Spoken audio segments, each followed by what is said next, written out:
Donc bonjour à tous et merci de votre présence. Donc ce webinaire, ça marque le premier webinaire d'une série de 3 qui vont être dédiés à la téléexpertise. On a souhaité pour démarrer aborder le sujet de la téléexpertise sous l'angle de la téléexpertise en établissement de santé. Et donc on a sollicité le docteur Jury, que je remercie, qui exerce au CHUT de Clermont-Ferrand, et qui notamment est derrière une boîte qui s'appelle Avis Hémostase. Il vous présentera tout cela dans un instant. Donc, il va vous faire un retour d'expérience de l'utilisation de la téléexpertise, comment ils ont mis en place la téléexpertise au sein du service, comment ils s'organisent. Et ce retour d'expérience sera complété par une petite présentation d'Alain Delaunay, qui est animateur territorial dans le Puy-de-Dôme, avec des compléments de présentation sur l'outil Mon Sisra. Donc, sans plus tarder, je donne la main au docteur Jury, que je remercie encore de nous faire part de son expérience sur la téléexpertise. Oui, c'est bon. Bonjour à tous. Et je vous remercie du coup de m'avoir proposé de participer à cette réunion aujourd'hui. Et le partage a fonctionné? Oui, très bien, on voit votre écran. Donc voilà, aujourd'hui j'ai été invité par JCL Sarah pour vous présenter la mise en place de la téléexpertise dans notre service d'hémostase. Donc je suis Vincent Jury, je suis assistant spécialiste en hématologie biologique et aussi au centre de ressources et de compétences des maladies hémorragiques au CHU de Clermont-Ferrand. Donc pour commencer, l'hémostase, pour rappel bref, puisque tout le monde, ou en tout cas une grande partie, doivent connaître, c'est les troubles de la coagulation. C'est une spécialité, c'est une sur-spécialité d'hématologie qui est quand même peu connue de beaucoup de praticiens, qui regroupe beaucoup de choses, les hémorragies, les thromboses, tout ce qui peut être bilan de coagulation perturbé, notamment sur le bilan préopératoire, et aussi nous occupons de la gestion périopératoire, la gestion de l'anticoagulation pour répondre aux questions sur la thrombose dans les cadres de cancer, de cirrhose, et les hémorragies dans le cadre de cirrhose. C'est une expertise qui, sur tout le territoire français, est plutôt du domaine du CHU, souvent en lien avec le centre des maladies hémorragiques, qui sont donc des centres des maladies rares, et on couvre en général les anciennes régions administratives, plus ou moins certains départements limitrophes dont on est le plus proche. Donc c'est vraiment une spécialité qui se prête bien à la téléexpertise, puisque nous couvrons un grand territoire et nous sommes peu nombreux. Historiquement, au CHU de Clermont-Ferrand, les avis étaient plutôt internes au CHU. Par appel téléphonique, les services nous appelaient, on répondait ou directement ou après échange entre nous, on rappelait les services pour leur donner nos conseils. Parfois, certains médecins de ville nous contactaient, mais c'était plus des gens qui connaissaient directement un hémostasien et qui contactaient directement l'hémostasien par mail.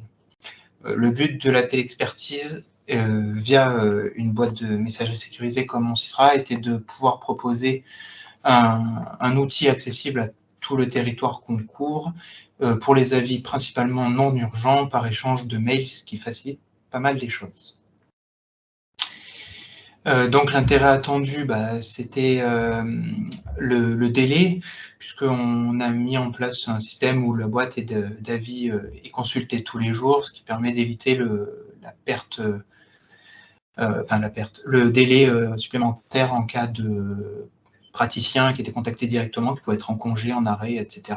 Là au moins c'est une boîte qui est consultée tous les jours par nos internes. Ça permet de sécuriser les échanges par rapport à des données de santé de patients. C'est quelque chose que nous espérons disponible et accessible par l'immense majorité, voire la totalité des praticiens du territoire. Et puis on a une traçabilité puisqu'on a le rendu écrit directement pour le médecin demandeur de l'avis comme pour le médecin répondant à l'avis. On a la possibilité en plus, pour être sûr de bien parler du bon patient, de devoir renseigner le numéro de sécurité sociale du patient pour lequel on échange. Et nous, de notre côté, pour avoir une trace aussi dans le logiciel informatisé, on retransmet la synthèse de l'avis dans notre logiciel CHU. L'intérêt de la traçabilité et de mettre dans notre logiciel, c'est pour le suivi du dossier du patient, comme on s'intéresse quand même à des pathologies chroniques ou des problèmes qui peuvent se reposer.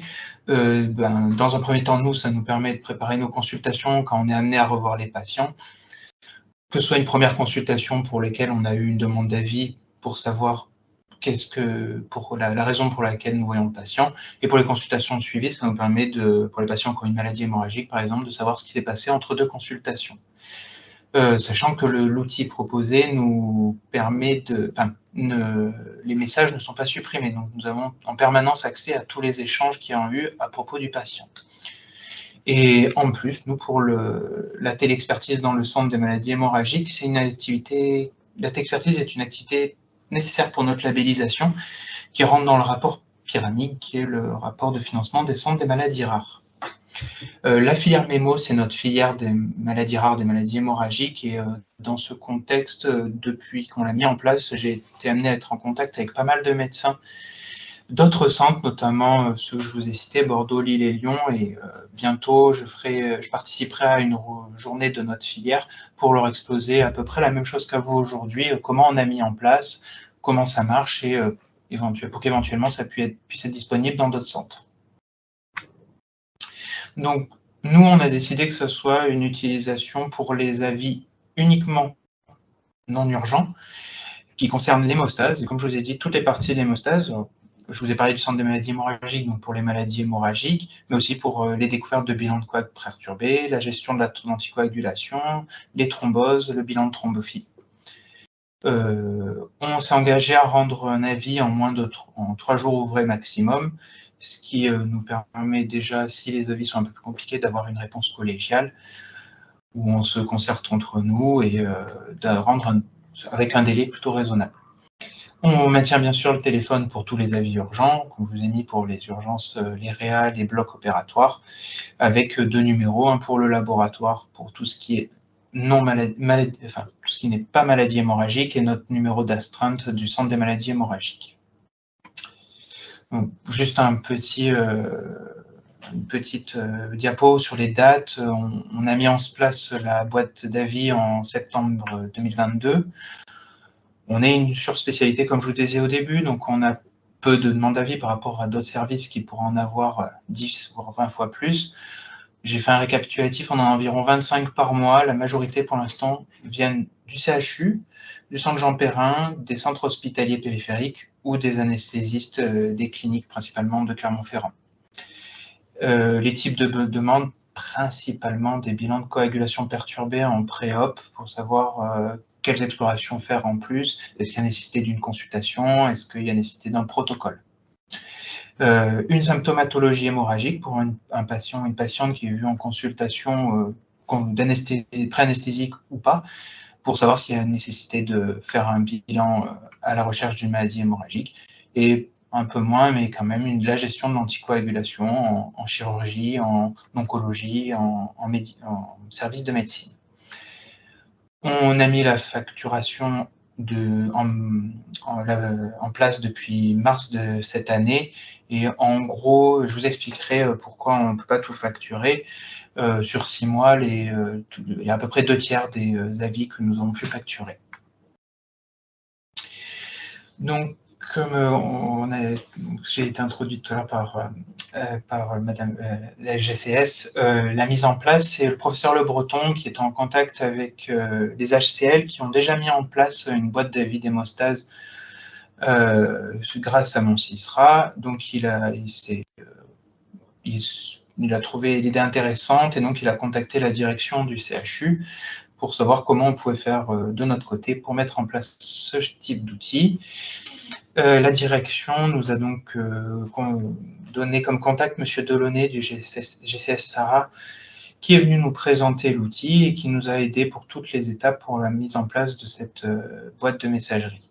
La mise en place, l'organisation de la boîte d'avis, mais aussi pour se familiariser avec l'outil et qu'on soit le plus à l'aise possible jusqu'à être autonome. Après cette mise en place, donc on a fait notre organisation interne, elle est, comme je vous disais, la consultation des mails, elle est quotidienne par l'interne qui est en poste en hémostase au laboratoire d'hématologie.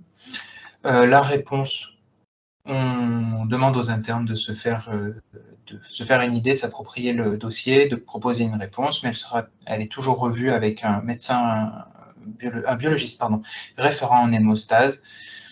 Puis la synthèse de la conversation est éditée par la secrétaire qui va le mettre dans le dossier informatisé et qui va faire la facturation sur notre logiciel institutionnel. Puis finalement, je relis tous les avis une fois qu'ils sont sur le logiciel et je finalise l'avis sur l'outil Mon Sysra.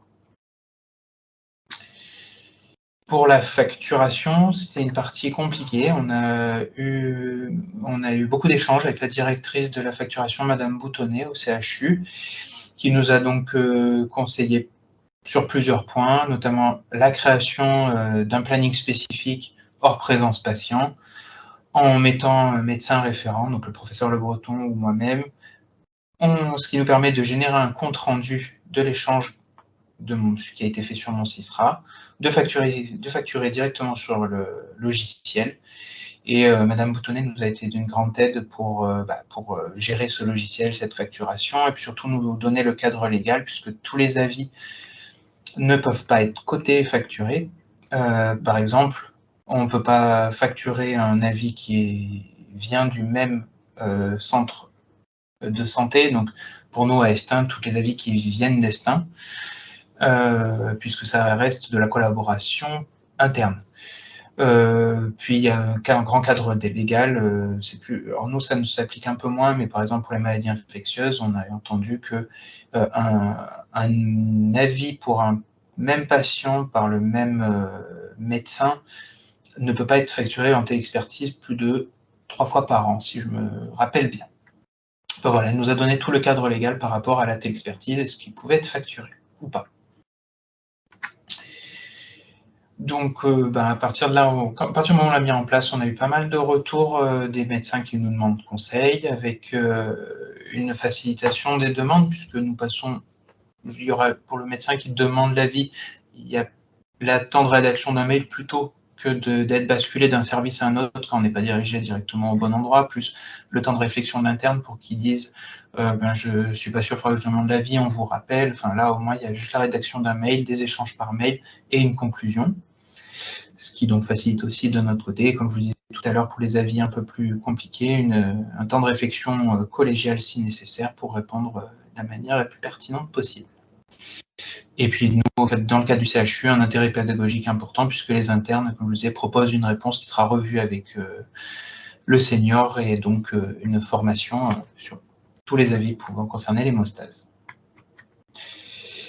Le retour des personnes pour qui on a un petit peu imposé ce changement d'habitude, qui avaient l'habitude de nous appeler, il y a certaines personnes qui sont réfractaires au changement, mais dans l'ensemble c'est plutôt positif, avec une simplicité d'utilisation, et on espère une accessibilité améliorée pour plus de praticiens, et dans l'ensemble des délais plutôt respectés. Les retours ont été très importants, que ce soit pour nous ou les maladies infectieuses et tropicales, puisque ça nous a permis d'améliorer en lien avec M. Delaunay et le GCSRA, d'améliorer l'outil à la pratique quotidienne, qui est toujours en cours, en leur faisant remonter des difficultés ou des options qui pourraient être ajoutées dans l'outil, afin de s'adapter à la fois à notre pratique quotidienne et à la pratique quotidienne des praticiens pouvant nous faire des demandes d'avis. Donc, comme je vous disais, on a eu un gros soutien, une bonne aide de M. Delaunay et Mme Boutonnet, donc M. Delaunay du GCSRA et Mme Boutonnet du service facturation du CHU. Et dans les perspectives, on espère que cette boîte mail soit visible de tous, et notamment les médecins de ville, les médecins généralistes, les pédiatres, gynécologues, ORL entre autres, parce que les troubles de l'hémostase, ça reste quand même que des maladies rares, ou quasiment que des maladies rares et peu connues, peu recherchées au final. Ça touche toutes les spécialités. Et on se retrouve actuellement avec, après avoir diagnostiqué toutes les maladies sévères qui sont plus faciles, on va dire, d'accès, avec une symptomatologie majeure, sur des troubles mineurs, avec une symptomatologie éparse, en tout cas dans la vie du patient. Il y a pas mal de sous-diagnostics et d'errance qui peut entraîner aussi un risque important en cas d'urgence hémorragique ou d'urgence chirurgicale. Et donc, on espère améliorer le diagnostic de ce côté-là pour les maladies mineures, mais qu'elles soient hémorragiques d'ailleurs ou thrombotiques, avec les préventions thromboprophylaxie médicamenteuse ou mécanique. Voilà, c'était un petit point. Je vous remercie de votre attention et je suis donc disponible pour répondre à vos questions sur la mise en place, l'outil, tout ce que vous avez comme question. Merci, docteur Jury. Je propose qu'on enchaîne avec Alain Delaunay et puis on vous ouvrira les micros après pour les échanges à l'issue. Alain? Oui, bonjour. Bonjour à tous. Je vais tenter de partager mon écran.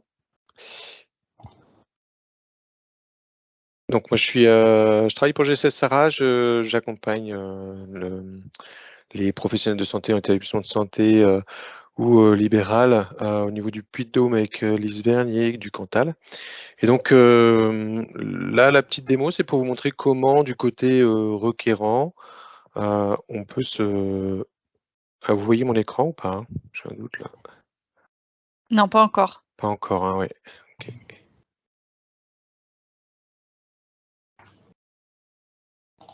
C'est bon. C'est bon? Ok. Donc côté requérant, l'accompagnement qui a été fait par le service du docteur Jury les a accompagnés pour qu'ils passent par mon CISRA pour sécuriser les échanges et avoir une traçabilité et tous les éléments dont il a bien expliqué la plus-value pour le service, la prise en charge des patients.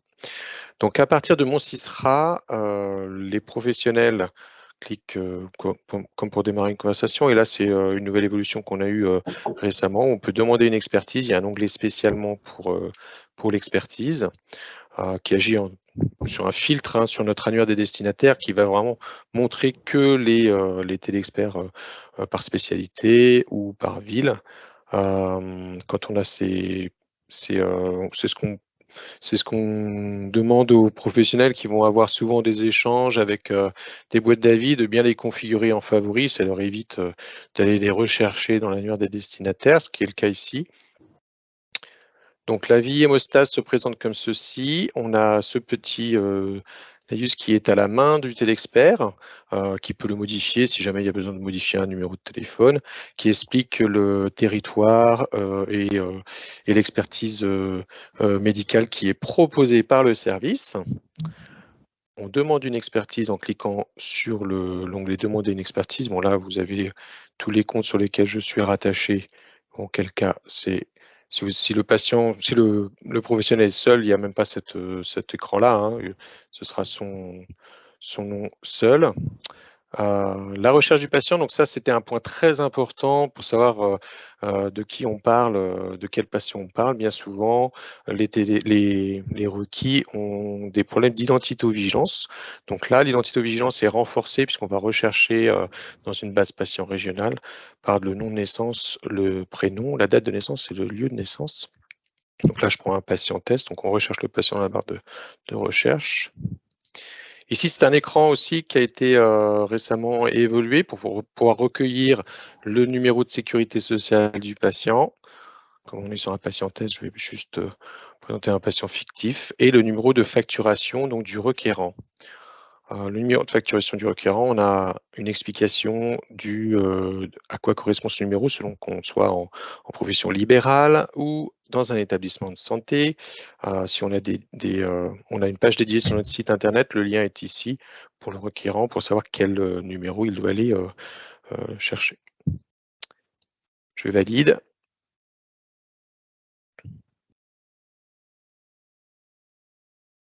Et donc là, c'est une évolution qui vient juste d'être mise en place pour ce compte-là, puisqu'auparavant, c'était des formulaires en ligne que le requérant se devait de télécharger, modifier, enregistrer sur son poste et renvoyer. Un des avantages de ce formulaire, c'est qu'il est directement en ligne. Le requérant se doit d'écrire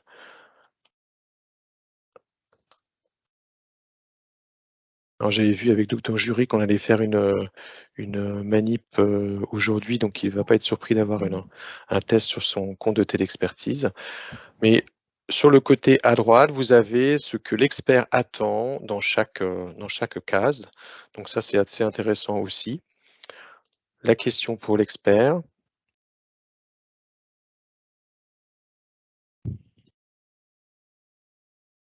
Et après, donc, une fois que tous les éléments qui sont demandés par l'expert sont bien saisis dans ce formulaire, il n'y a pas besoin de télécharger quoi que ce soit. L'enregistrement est fait et du coup, le télexpert, le service Dr Jury, reçoit le formulaire. Donc ici, on a une partie qui est plus du chat. Pour ceux qui sont vraiment utilisateurs de Monsisra, ils seront pas surpris puisque c'est vraiment le chat Monsisra avec la possibilité de rajouter une pièce jointe, une image, etc. Et le formulaire modifié fait état ici que le formulaire a bien été modifié par le requérant. Le requis va donc rédiger sa conclusion. Donc ça, c'est pas du côté, ce sera du côté du compte du Dr Jury.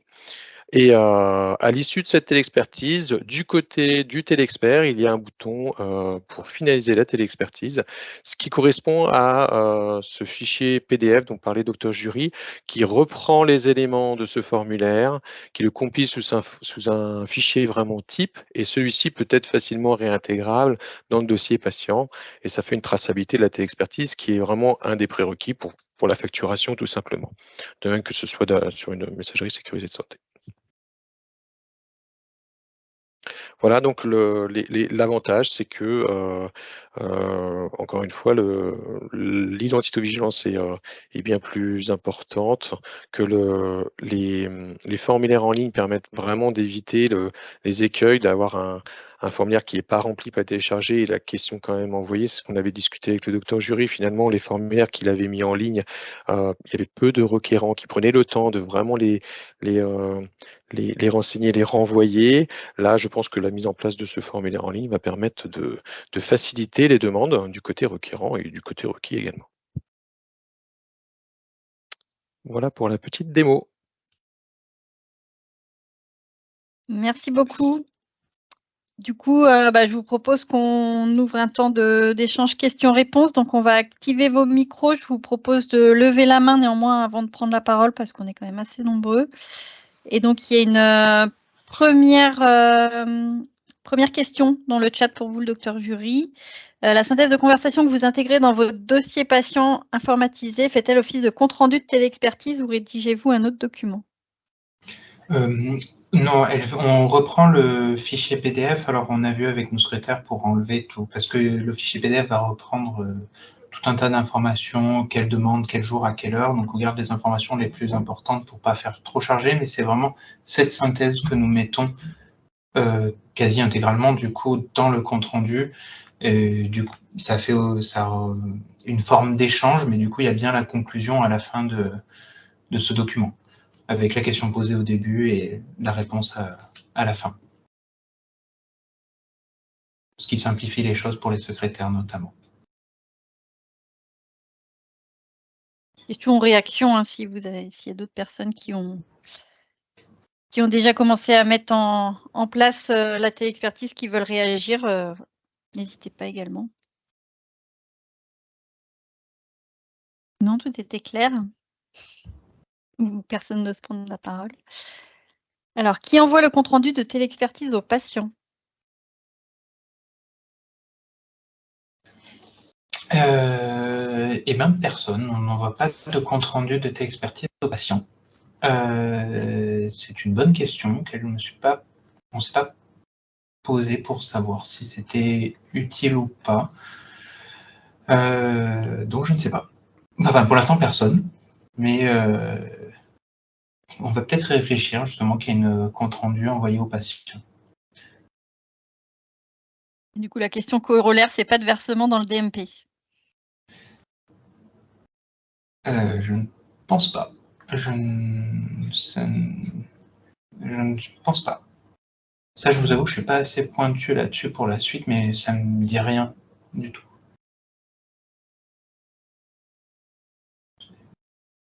Il y a d'autres questions de Madame Oliver. Pour les anesthésistes, on avait l'habitude d'envoyer la consultation avec des bilans biologiques des patients. Avez-vous toujours besoin de ces documents? Oui, alors j'essaye toujours de préciser pour les patients ou les praticiens qui nous envoient une demande hors CHU, on a vraiment besoin des bilans biologiques pour voir où on va et si possible, pas que le bilan de coagulation. Oui, c'est important de le mettre en pièce jointe. Et nous, on les lit et normalement, il doit être visible il est visible d'ailleurs dans le compte rendu qu'on met sur notre dossier informatisé du CHU.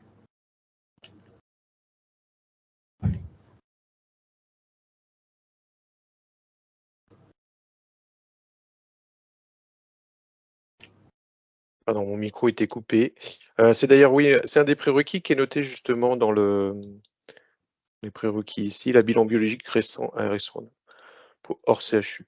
Donc ça fait partie, alors peut-être que je n'avais pas bien déroulé, mais ça fait partie des éléments demandés par l'expert. Alors oui, pour répondre à la question sur la consultation de l'anesthésiste qui a été faite, oui, important aussi puisque l'anesthésiste va faire un premier interrogatoire auprès des patients pour les antécédents concernant l'hémostase du patient qui sont importants pour répondre à la question. Savoir si le patient a déjà saigné, a saigné beaucoup, transfusion ou pas, reprise chirurgicale, ménorrhagie non explorée ou non expliquée. Oui, on a vraiment besoin de la consultation de l'anesthésiste qui nous permet d'interpréter le bilan de coag avec la clinique du patient.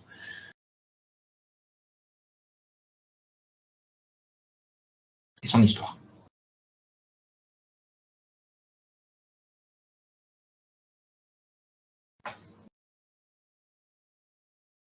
D'autres questions ou réactions?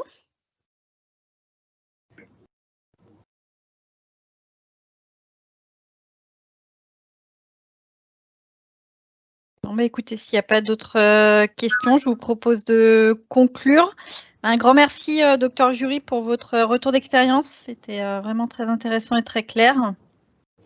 Juste avant de terminer, peut-être un petit rappel sur le fait que donc il y aura 2 autres cafés e-santé dédiés à la téléexpertise. Un en décembre qu'on fera sur le thème de la facturation, où on aura une intervention de 2 personnes de la CEPAM du Rhône qui viendront rappeler le contexte réglementaire et voilà, répondre aux questions sur la facturation parce que ça reste un sujet, comme en a parlé le docteur Jury, qui reste assez complexe. Et en janvier, on aura un retour d'expérience normalement du docteur Perrin, qui est dermatologue en Savoie, qui viendra nous parler de l'organisation qu'ils ont mis au niveau du département de la Savoie pour répondre aux avis de dermatologie.